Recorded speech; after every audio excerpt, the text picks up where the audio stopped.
Magandang hapon, Nel. Kumusta ang pagboto ng Pangulo at nagkaroon din ba ng aberya sa kanyang pagboto kanina? Yun walang gaanong naging problema sa pagboto ni Pangulong Ferdinand Marcos Jr. at ilang miyembro ng First Family dito sa Ilocos Norte kanina. Alas 7 ng umaga, dumating si Pangulong Ferdinand Marcos Jr. sa Mariano Marcos Memorial Elementary School sa Batac City, Ilocos Norte. Kasama ni PBBM si dating First Lady Imelda Marcos, kapatid na si Irene at anak na si Ilocos Norte 1st District Representative Sandro Marcos. Kasamang bumoto ng Pangulo ang mga early voter na matatanda at may kapansanan. Sa unang subok na pagpasok ng balota ni PBBM sa Automated Counting Machine o ACM, tila nagkaroon ng error. Dito na siya inasistihan ng COMELEC officer. Naging matagumpay naman ang pagboto niya sa ikalawang pagkakataon. Mabilis na umalis ang Pangulo at kumaway lamang sa mga miyembro ng media. Pagkatapos nito, dumiretso naman ang mga anak ni PBBM at First Lady Lisa Marcos sa Kalayab Elementary School sa Lawag City. Matiyagaring naghintay at pumila ang First Family sa gitna ng init ng panahon. Bumoto naman sa Cabeza Elementary School sa Lawag City ang President's sister na si Senator Amy Marcos. Ayon sa Senadora bilang chairperson ng Senate Committee on Electoral Reform, may natatanggap siyang mga ulat ng problema sa ACM.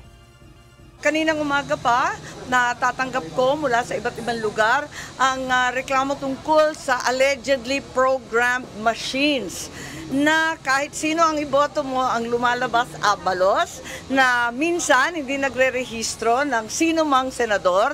Yung iba naman, bumoto ng 100 pero overvote na ang sinasabi. Agad naman pinabulaanan ng Ilocos Norte Provincial Election Supervisor ang mga lumulutang na umano'y anomalya sa ACM. Kaya challenge ko nga sila eh. In fact, sinabi ko, I risk my position. Sabi ko, pag napatunayan nyo yan, magre-resign ako. Kasi very competent ako na itong machine natin is very accurate. Kasi nga, bukod sa bago, talagang na-testing namin na talagang accurate siya. Tinanong rin natin ang ilan sa ating mga kababayan sa kanilang experience sa paggamit ng bagong ACM. Walang problema. Mabilis naman. No? Mabilis sir, kumpara nung last na election kasi mas pinabilis yung pag-print ng resibo. Patay dun sa nakuha nating impormasyon, June, ay patuloy na magmomonitor si Pangulong Marcos sa Maynila dito sa magiging resulta ng 2025 midterm elections. At patuloy tayong magmomonitor rin ang sitwasyon dito sa Ilocos. Yan muna ang ating update. Balik sa iyo.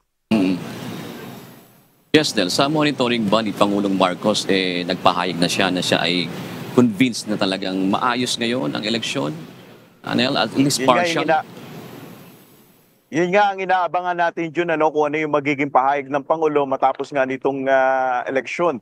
Kanina nga, tinatry din natin siya na makausap, makapanayam, pero tila umiiwas din ng Pangulo muna na magsalita. At abangan natin na possibly bukas magbigay din siya ng pahayag tungkol dito. So, kasi nga, kanina doon sa report ng ating kasama sa Davao, parang nagpapakita ng yung suot ni Vice President Sara Duterte nakaitim na alam mo naman, ibig sabihin ng itim na nag-signify ng kalagayan daw sa ating pong bansa ngayon na Nel. Ayun nga, Jun, yan nga yung patuloy na kinokontra ng mga opisyal ng palasyo na hindi naman masasabing itim ang kulay ng bansa. Dahil sinasabi nga nila na patuloy ang pag-usad ng Pilipinas at patuloy na sinusolusyonan yung problema sa bansa. At sa mga susunod na araw, obserbahan natin at titingnan natin yung mga pahayag pa ng Malacanang at ni Pangulong Marcos ukol nga dito sa election 2025. Jude.